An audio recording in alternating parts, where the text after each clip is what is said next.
With Wayfinders early access currently underway, I say that very loosely as for the time recording this, about an hour or two, the servers have been having a few issues. No one's been able to get on, or at least the people that can get on are getting kicked off too. There's a whole lot of stuff going on, but I thought while I'm waiting for the servers to go normal, I might make a video on this. But if you guys aren't aware, Airship Syndicate also released the Wayfinder roadmap that from now till full release, maybe might go into full release.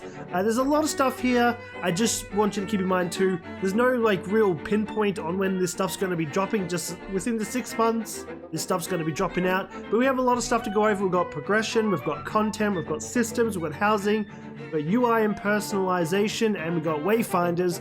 So yeah, we're going to jump straight into this, cover it all. So if you guys weren't aware of it, or maybe were aware of it and can't be bothered reading it, well, this will be the video to cover you all, get you all up to speed. Before jumping into the roadmap itself, I want to give everyone a little bit of a welcome and a little bit of heads up. Early access is just the start for Wayfinder. While not a complete list of updates coming sometime in the future, we wanted to go ahead and give you a roadmap as to where the game is going, both in short term and sometime in the future. As a reminder, your feedback is crucial and will help shape the game by giving us priorities. Remember, this is early access, which means the game is actively in development and everything is subjected to change. So as it says, this is not everything that's going to be coming. So there'll be, obviously this roadmap covers a lot of stuff, but there is still some stuff that might come in the future that isn't on here. So just keep that in mind. During early access, we'll be listening to players and reviewing feedback. The Founder Season 2 will predominantly focus on implementing smaller changes, and adjustments we have seen requested by the community versus content will continue to alternate between large content drops and reacting to feedback for future seasons. Okay, jumping over to the roadmap, we have the progression tab. As you can see, we have a few things listed under it. We've got the Awakening system, the Archetype Levels Talent version 1, the Archetype Levels Talent version 2, Account Level, Armory Level, Archetype Skills, and account level power progression. We're going to be jumping into the Awakening system. Being a collection game, collecting weapons and Wayfinders are at the heart of your typical play session. The Awakening system expands this by allowing you to craft additional characters or weapons, turning them into Awakening Stones, and infusing them into your existing identical characters or weapon to increase stats and echo capacity. You can then repeat this progress multiple times, while costs and resources go up, giving you a ton of horizontal progress. Note, in early access you can collect components for additional Wayfinders, but you cannot craft Awakening Stones until this system goes live, which again, there is no pinpoint of when it's going to go live, but you can at least start getting ready so when it does go live, you can just make all this stuff, knock it out. A few pictures you can see up top, you see the NIS, pretty much some of the stuff you're going to need to awaken her. And down below you see Senja's Colossus, and then again the components you need to make it, and obviously once you get that, craft it, stats go up. Moving on to Archetype Levels Talent version 1, this will be one of the biggest new progression systems we plan to add near launch. It's a big system, so we plan to release it in phases over time, so we can get it in everyone's hands sooner for people to enjoy. As you level up your Wayfinder, you will also contribute XP towards any particular archetype. As you gain archetype levels, you will be able to unlock archetype talents, granting power to all Wayfinders of that archetype. In its final form, the talent tree will take the form of a series of branch nodes, granting bonuses ranging from stat increase, echo budget, echo sockets, major talents, granting entirely new passive abilities. As you gain archetype levels, you will also be able to unlock milestone rewards in the form of max equipment level boosts, allowing your character to equip accessories of higher levels than their current level. Affinity points and archetype skills, active abilities, you will be able to swap in and out of your ability set. There is a ton here, and the first phase of implementing will include being able to gain archetype levels, gaining predetermined rewards at each archetype level. In the future, we will be adding a node tree to allow players to purchase talents of their choice and make their own builds. Alright, moving down the list, Archetypes Level Talent version 2. As mentioned above, the Archetype Level and Talents is a huge system and will become fully featured over a few seasons.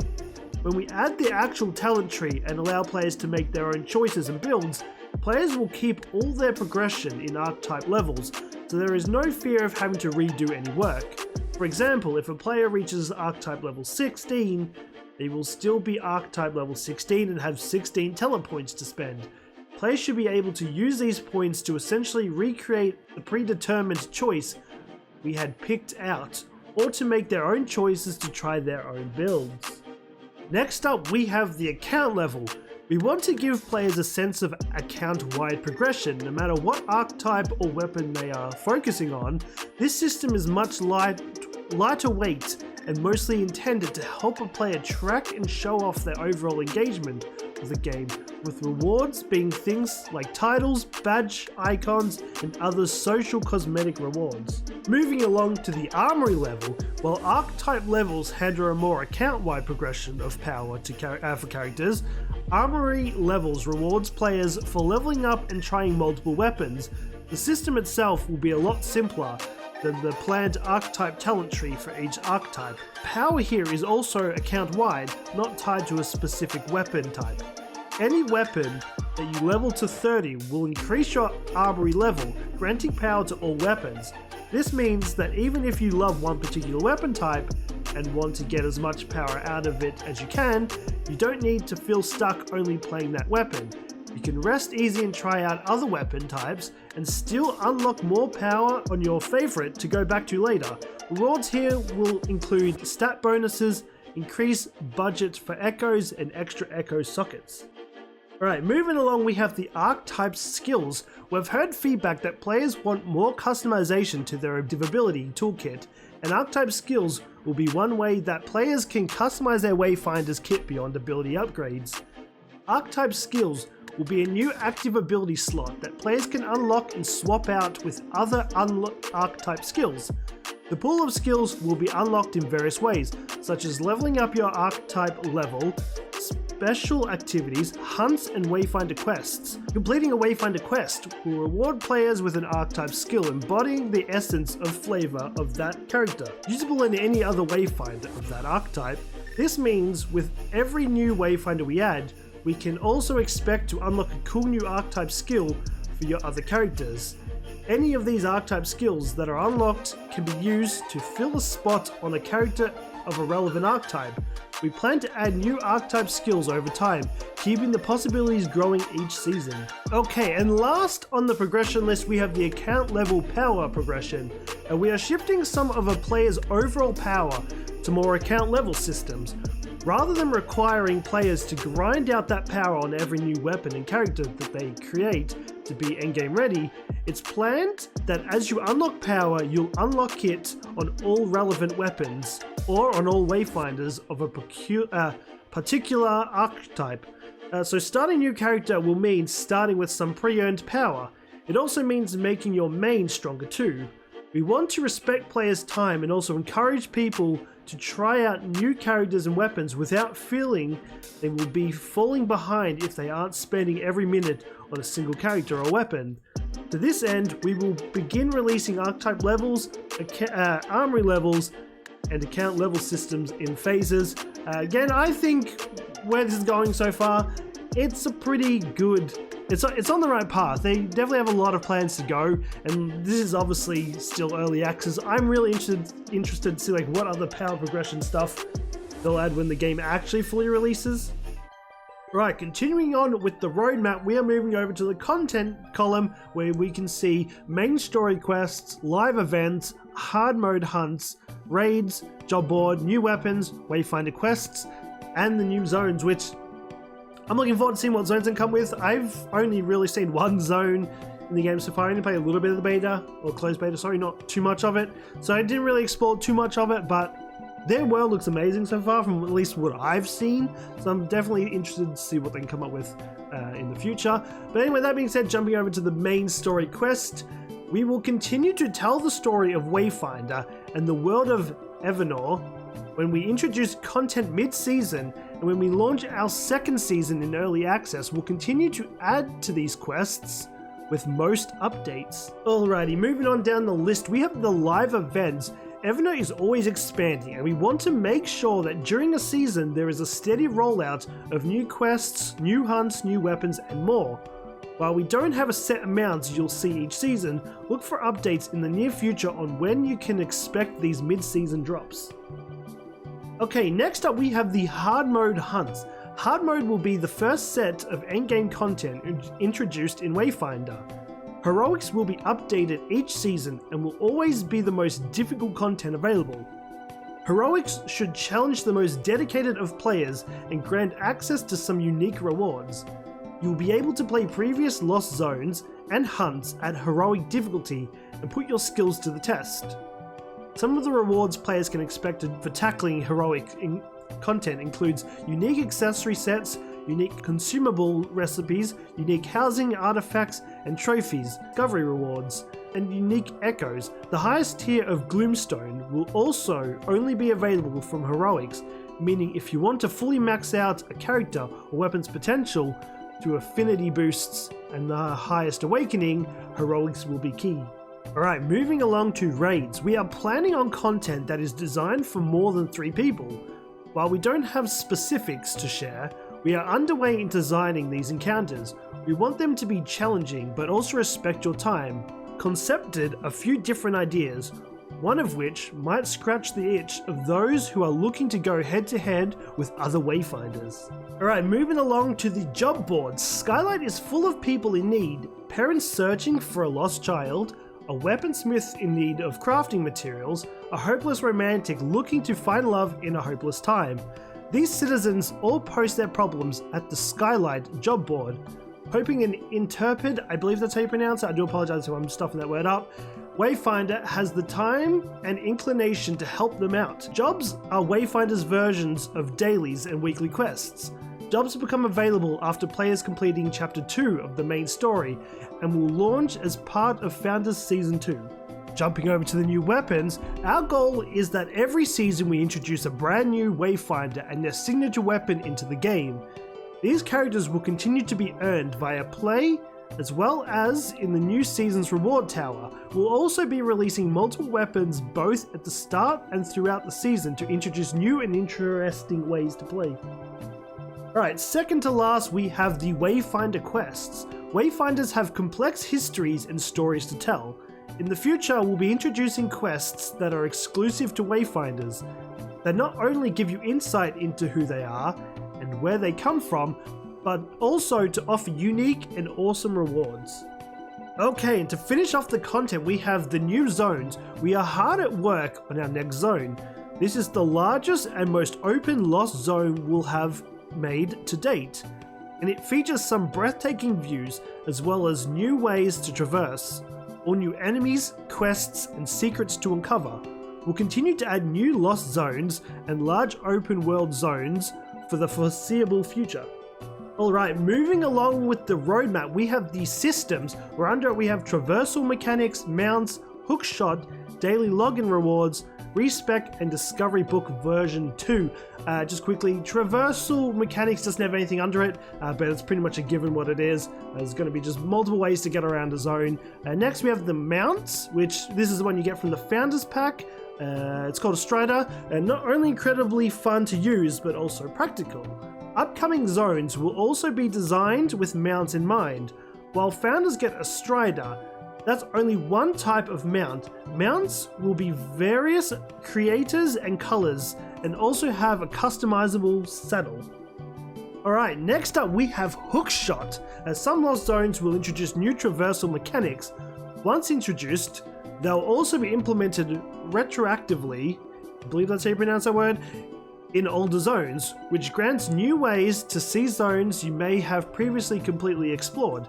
The first of these we are introducing is the Hookshot, allowing Wayfinders to quickly zip to out-of-reach locations. You will also be able to use Hookshot for some special interactions with out-of-reach objects. Moving along, we do have daily login rewards. Unfortunately, they have nothing underneath it as well, but pretty much given you log in each day, get a reward. Next up we have Respec. At early access launch, we'll have free respecs. In the future, we'll be changing this to a respec that has a scaling gold cost, as well as return resources. Okay, and to finish off the system tab, we have the Discovery Book version 2. The Discovery system acts as an extended codex of sorts that provides information about creatures, areas, events, lore, wayfinders, etc. This information is unlocked over time through various means depending on the type of content. When a player completes a discovery challenge, they always receive a reward. Rewards include additional lore entries that provide additional information, special cosmetics, in-game currency, and more. Most discoveries also provide a special reward for completing a discovery entry by completing all of its associated challenges. As we work our way towards the end of the roadmap, next up we have the housing, which is the stuff I'm more interested in. I know it's not for everyone. Some people just like, cool, it's a house, let's move on. I love decorating the houses, and as you can see from this tab, we have neighborhoods, we have shared plots, guild neighborhoods, which is something I actually think is really cool. We have housing updates and crafting activities. Jumping into the neighborhoods, housing is an important social system in Wayfinder. It allows you to take a break from battle to relax, but also a place to expand your character's power and abilities. Neighborhoods will allow you to organize with friends so that you not only have a large home, but also an open, shared social space to decorate. Larger homes also means more room for potential artifacts, making your character and friends stronger. Next up, we have the shared plots. Shared plots of land all neighbors can help tend to. Think a garden that yields useful crafting ingredients if all neighborhood members contribute seeds, water, and other resources. Guild neighborhoods. Neighborhoods that are exclusive to guilds, and neighborhood quests to work together with those of your neighborhood for common objectives to unlock rewards. Second from the bottom, we have housing updates. We plan to add a housing each season in the form of new decorations, such as things to customize music and event art in your home, trophies and artifacts. In addition, we are working on extra features such as friend artifact slots, which allows a friend to leave an artifact for a friend for them to activate for themselves. Alright, and to finish off the housing tab, we have the crafting activities. Fishing, cooking, and gardening are all things we plan to introduce in the future that tie directly into a housing system and give other gameplay effects and elements that aren't just more stats and abilities.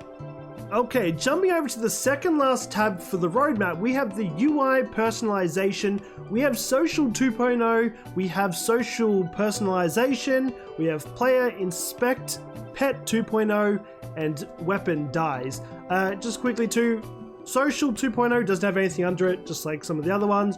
Moving on to the social personalization, titles, glyphs, and portraits will be something you can customize, making it so when you encounter friends, new and old, they'll be able to get a sense of you and your personality. Next up on the list, we do have the player inspection, but unfortunately there is nothing really under it. Give or take a picture, which I'll put up on the screen. It's just a little, sort of like a little glimpse of what it is, but there's no real description about like what's going to be a part of it, but you can pretty much get a good idea from that picture. But moving on to pets 2.0, we've got adorable little creatures here, but house pets are currently in Wayfinder, and we're excited to evolve this system in the future. We'll have pets available both in social regions as well as lost zones in the future. While we don't plan to have them be part of combat, it's something we're open to if we feel we can make it compelling and interesting. Okay, and to finish off the UI and personalization stuff, we have the weapon dies. You'll be able to apply the dies you currently have to your weapons and their currently equipped skins. Okay, and coming to the end of the roadmap, we have the final tab, which is the Wayfinders. We have voice lines, personas, heroic Wayfinders, and new Wayfinders, plus signature weapons. Jumping into the voice lines, Wayfinder is a character game. Your character has backstories, personalities, and memories.